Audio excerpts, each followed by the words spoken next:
After studying this module, you should be able to understand the family system and its functions, identify the changing social trends and their impact on the development of family counseling, know about the research and growth in the field of family counseling, evaluate the status of family counseling in India.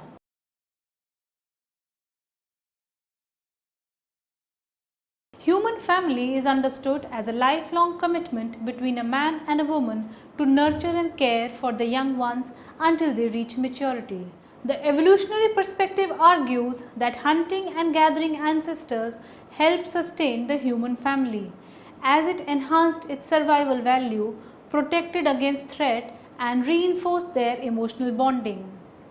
The industrial and technological advancements in the contemporary world has certainly added to the newer challenges, thus altering traditional family patterns, family structures, interaction and involvement. This module attempts to outline the basic functions and characteristics of a healthy family unit, theoretical viewpoints on family, permutations in the social fabric, need and emergence of family counseling, and the core differences between family-based and individual-based therapies. Let us first understand what are the functions of a healthy family. Psychologists understand family as a system involving various levels of hierarchical orders, resulting in the intergenerational pattern of the exchange of emotions, thoughts and behaviors, thereby facilitating the developmental growth of each entity. The mutual support, love, care and dependability among family members form the crux of what may be called as the basic unit of a community as held by the positive psychologists. They further define significant relationships in terms of its 6 core characteristics. These are knowledge, trust, care, interdependence, mutuality and commitment. The family unit serves several vital functions that are necessary for the growth of the community as a whole. These exist at various levels. At the social level, the family ensures that all of its members are protected and experience security from any outside threat. Other than safety, family also ensures the preservation and continuation of social order that reduces conflict. At the biological level, reproduction and growth of the species keep the longevity of the family unit intact. Furthermore, the economic obligations involve the distribution and consumption of goods and services to add the overall well-being of its members. Now let us understand what do we mean by family as a social system. While the traditional approach viewed the interactions and influences between various members as linear and passive in nature, the modern approach considers family as a close-knit unit that actively interacts with its environment. This viewpoint insists that complex set of interactions take place within a family. There exist various hierarchies, types and levels of relationships, such as parent and child, husband and wife, which influence each other in a bidirectional manner. Any action or behavior by anyone filters down to others directly or indirectly in this complex network of relationships. This approach resembles the ecological theory by Bronfenbrenner in 1979, proposing that a family system is affected by the social context and thus lays the foundation for the healthy growth of the community. Placed at the center is the family interacts with both the immediate and the distant social entities. While the formal institutions may include school, office, creche, etc., informal networks like friends, extended relatives, neighbors together aid in the social support, interpersonal acceptance, exchange of information, goods and services, role models for young ones, opportunities of warmth and stimulation. Now let us come to the next topic, that is changing social trends and establishment of family counseling. Here we discuss some critical turning points in the socio-historical context that led to the formation of a branch called family counseling. The first topic here is women empowerment. The society after World War II saw changes in the dynamics and structural patterns of a household. The economy was growing, industrial growth revolutionizing and thus creating better employment opportunities. This formed the basis for alterations in gender roles as women began to work actively outside the house.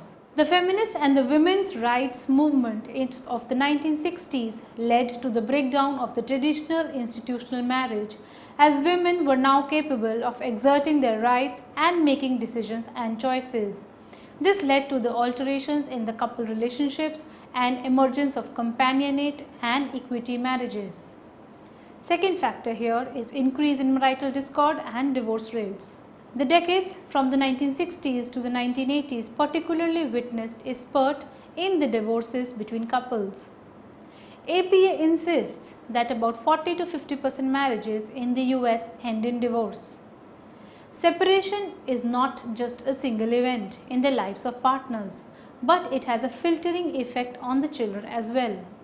It brings about sudden changes at various levels, such as establishment of separate living arrangements, financial crunch, legal disputes, employment-related difficulties, choice of one parent, emotional disturbance, social attitudes, adjustment with new relationships, etc. These life circumstances lead to a highly disorganized family situation called minimal parenting, wherein the usual balance and security of a home disintegrates. Next factor is the decrease in the family size. The average size of the American family steadily declined from 3.36 in the 1960s to 2.55 in 2012. Choosing to have a single or no child at all from having more than 3 children has not become only a trend but conscious choice of young couples. Next factor is day-to-day stress. The economic expansion was also related to the rise in the competition, mounting pressure on infrastructure, struggles for resources, efforts to conform to growing standards of living, and being caught in the race to perform and achieve. In the midst of these realities, one's psychological health witnessed a sharp rise in physical and psychological complaints like psychosomatic diseases, burnout, nervous breakdown, fatigue, and weaknesses. Next factor is the rise in complex heterogeneous relationships. The disintegration in the cohesive family unit also saw a rise in the newer and more complex form of relationships. Single mothers, step-parents, step-siblings, foster homes, adopted children, etc. became increasingly common, also bringing with them difficulties of social and emotional adjustment. Incidences of abuse, juvenile delinquency, crimes, addictions, etc. also saw an increase and may be partly attributable to the absence of a consistent, warm and nurturing family support system. Minority populations in the form of gay, lesbians, transgenders, etc. was also an evolving social reality, developing newer forms of sexualities, relationships, gender roles and family structures quite unlike the traditional family setup with clearly defined boundaries for the respective role of each member. Moreover, the merger of individuals from different cultures also created in the US the existence of multicultural families, further complicating the situation. Thus, the very conceptualization of a family got diffused in the modern times. Next factor is expansion of lifespan. With advancement in medical facilities, more and more families began to spend greater time together. This longevity of family life had an impact on the dynamics of relationships as well. Aging parents and postponement of the first child, for example, would result in spending greater time with the partners and lesser time with the children. The probability of marital dispute, boredom, fatigue would be high, as would be the inadequate parenting or caregiving time. In the lack of previous prototype of such situations, homes also saw a rise in confrontations, maladjustments and breakdowns. These social trends brought with them an array of crises at the social, emotional, cognitive, behavioral, economic and legal fronts. There were tumultuous disparities emerging. Family that was earlier understood as a bond of warmth and togetherness now saw a severe breakdown. Much against the cultural tradition of seeking pastoral or within family help, assistance from professional counselors emerged into mainstream. Whereas the first centers of family and marriage counseling emerged in Los Angeles and New York by Paul Popino and Hannah Stone around 1930. It was only in the 1970s and 80s that it came to be as a specialized branch of therapy. Several mental health institutes were established to regulate the provision of expertise, licensing, training, as well as supervision to register counselors.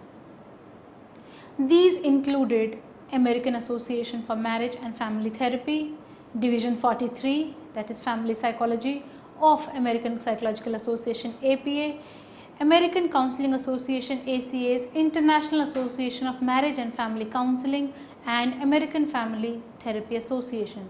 Thus we see the family counseling came to exist as a full-fledged branch of its own.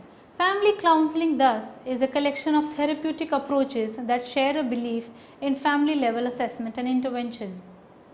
In family therapy, the unit of treatment is the family and or the individual within the context of the family system, where each part is related to all other parts. Now let us discuss what is the research and growth in this discipline. The above discussion highlights the socio-historical significance in laying the foundation of family counseling, especially in the post-World War II period. Much of the first works began in family or marriage counseling with the establishment of regulatory bodies in the United States. However, we come to see that this field came to become more and more widespread with inputs from researchers in the areas as diverse as psychology, psychiatry, sociology, medicine and social work, etc. The early works in family therapy derive from classical psychoanalytic theory that excluded the relevance of family members during treatment. It was Ackerman and Framo who moderated this stand and came to merge family therapy procedures as necessary to psychoanalytic practice. They together believed that intergenerational and family of origin issues played a significant role in producing a troubled child from a troubled marriage. Much against the antagonistic attitudes back in the 1950s, they encouraged disputing family members or partners to receiving treatment. Two other leading names were Virginia Satir and Carl Whitaker, who during 1970s worked to expand family counseling by incorporating tenets of freedom and choice, inspiring a phenomenological approach and person-centered perspective to working out a family conflict. While Satir focused on communication styles, Whitaker founded existential family therapy, positing a positive view of human nature and believed that the most critical aspect of change was the relationship between the therapist and the client, that is, the I and the thou relationship. Another pioneer who helped sustain the early family counselors was J. Haley. He contributed significantly in the strategic theoretical approaches, emphasizing on the active directive role of the therapist. In 1970s was also the time when the principles of learning were adapted to the realm of family counseling. Liberman, Stewart and Patterson attempted to understand family disturbances in the light of maladaptive cognitive processes as well as procedures like modeling and reinforcement, laying a foundation that continues to be practiced heavily. Furthermore, two of the most significant contributions were made by Gregory Bateson Group at California in 1956 and the Bowen Wine Group at the National Institute of Mental Health in the 1960s. The first set of researchers studied the family dynamics and the etiology of schizophrenia, suggesting faulty communication patterns and double-bind interactions at the root of disturbance. The second set of researchers emphasized how a self differentiates from the family using a multi-generational clinical tool called a genogram. As this emergent new discipline became more widespread, it fostered foreign interest and research. One such contribution was made by Argentinian researcher Minichin. He evaluated the structural patterns of families, particularly types of families that become distant and disengaged versus families that are too proximal and enmeshed. Other more contemporary models include the work of Richard Schwartz and William Pinsoff, that combine the components of several theories to develop a more integrative approach to working with families. More recently, family therapy as a branch has gathered leading inputs on issues such as multicultural factors, gender sensitivity, and functionalities of marriages. These continue to take the discipline to a more grounded level by the exemplary research contributions. Now let us discuss individual versus family counseling. It has been well discussed above that family does not exist in isolation but consists of interdependent members who in turn are well networked within a certain context. The very idea of counseling, a systematic unit, implies different set of assumptions on behalf of the therapist. This brings us to reflect on the differences between group and individual counseling. While counseling a single individual and counseling a group of interrelated individuals both require a certain sensitivity on behalf of the counselor, both recognize the importance of relationships, are based on some psychological theories, and involve a similar organization and stage development. However, at the same time they differ widely. We will briefly examine some of the points discussed elaborately as discussed by Kotler and Shepard. First of all, since one is dealing with a group, it is not wise to attribute failures to one person. Being a complex didactic situation, conflicts often arise because of differences in communications, viewpoints, or situations. Group therapists locate the cause of any disturbance as arising from dysfunctional interactional patterns or the situational context of a client than within an individual. Second, having a number of clients at one time also means dealing with a variety of viewpoints, attitudes, emotions, and conflicts.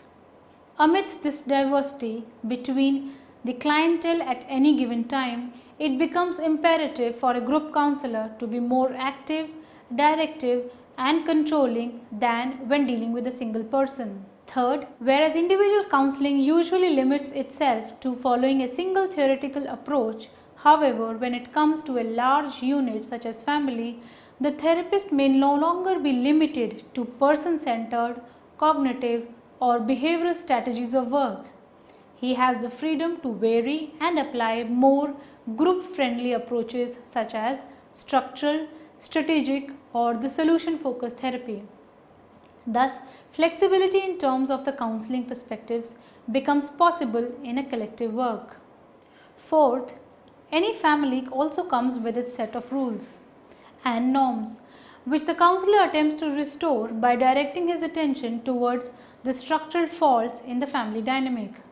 Thus, his job also requires him to work towards the organizational structures as well as developmental processes that are an inevitable part of any home.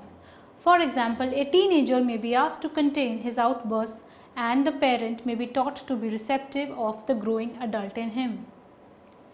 Fifth, the dynamics of a home are such that the behavior of one member also often becomes the cause and effect of other members.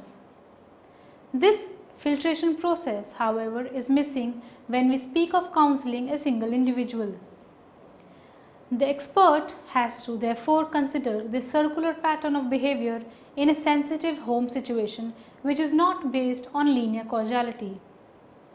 Sixth, developmental models that describe the family life cycle of transitions into various life stages become an intrinsic part of a group therapy and help the counselor to ground his work as well as instill an open orientation on behalf of the clients. The focus is on the predictable changes in terms of emotions, crises, task involvement that accompany chronological growth. Seventh, it is also imperative for the group therapist to consider modern versions that deviate from the traditional family setup. He or she should be open and receptive to accommodate changes that may accompany these complex units that exist in today's societies. These may include a non-traditional structure of a blended family consisting of a single mother, step-parent, step-sibling, adopted child, or homosexual couples, etc. Thus, even as we highlight the differences in individual and group counseling, it emerges that family counseling involves acquiring a specialized set of skills and training. It therefore becomes necessary for all family practitioners to undergo a competitive coursework that specializes in family systems, dynamics, family theories, family interventions, and professional and ethical issues. Let us come to the Indian setup. The Indian family and the prospects of counseling. The Indian civilization treats marriage as a highly moral and sacred union in which husband and wife are enjoined to live in perpetual love, bliss and happiness. The Vedic scriptures emphasize the practice of dharma in a marriage. Being a predominantly patriarchal society, there are strict gender roles that classify men as breadwinners and women as responsible for motherhood and household duties. The woman in particular is called as Dharmapatni, who must perform her duties religiously. In the modern day, the marital relationships is under increasingly strain and becoming complex and demanding. Women also become victims of human rights violation, revealed the National Family Health Survey carried out in 29 states of US during 2005 and 6. It found that 37% of married women in the country were victims of physical or sexual abuse by their husbands. Over 40% of Indian women have experienced domestic violence at some point in their married lives, and nearly 55% thought that spousal abuse is warranted in several circumstances. So, while the West encountered problems with respect to issues of working parents, aging parents, extramarital relationships, etc., the largely agrarian Indian society was more traditional and still grappled with issues of domestic abuse dominant among women. In order to help couples with strained relations, marital discord, and to provide the warring factions of the family a platform to discuss their problems and to find solutions, the scheme of Family Counselling Centres (FCCs) was launched by the Government of India in 1983. It is being implemented by the Central Social Welfare Board through voluntary organizations all across the country.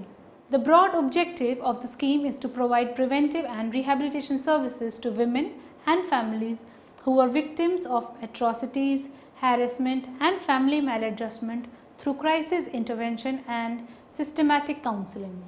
The results of the recent study conducted by the National Institute of Public Cooperation and Child Development, or NIPSID, is highlighted in the table, which shows that harassment by husband or domestic violence is experienced by 81% of women, adjustment problems by 46% of women, harassment by in-laws by 30% of women, dowry demand in 27% of women, extramarital affairs in 22% of women, drug abuse and alcoholism in 11% and sexual abuse 3%. In India, however, the prospects of clinical treatment are remote.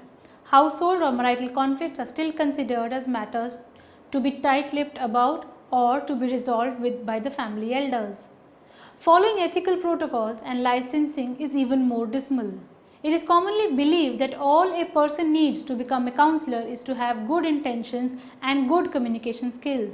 Terms like seeking professional help, visiting a clinic, or consulting a family counselor are not just largely taboo but trigger speculation and labelizing by the majority. This stigma leads to isolation, loss of social support and psychological distress. A clinic for help on family matters continues to be limited to only a little section of the upper or high class of urban India with a high dropout rate. Future recommendations involve building on professional training, increasing infrastructure and resources, targeting low counselor-client ratio, building awareness to fight social pressures, encouraging volunteership, implementing outreach programs to incorporate the construct of counseling into the layman psyche. Ideally, an eclectic mix of psychiatrists, psychologists, counselors, social workers, sociologists and nurses must be strengthened for a full-fledged targeted upliftment of the society. Thus, sustained efforts must attempt to make family counseling not just a rigorous governmental task but also a mainstream discipline to be followed by the Indian youth. Well, now let us summarize what all we have learnt in this module. First of all, that human family is understood to be a lifetime commitment between a man and a woman to protect and nurture their young ones until they reach maturity. Second, psychologists understand that family as a basic unit of community involving various levels of hierarchical order resulting in intergenerational patterns of exchange of emotions, thoughts and behaviors. Mutual support, love and care and dependability among family members form the basis of healthy families. According to Baumgardner and Crothers 2009, 6 core characteristics of significant relationships are mutual understanding based on knowledge about other members, trust, caring, interdependence, mutuality and commitment. Family unit serves several vital functions necessary for the growth of the community. These functions exist at various levels: the social level, cultural level, biological level and the economic level. The traditional approach viewed interactions between various family members as linear and passive in nature.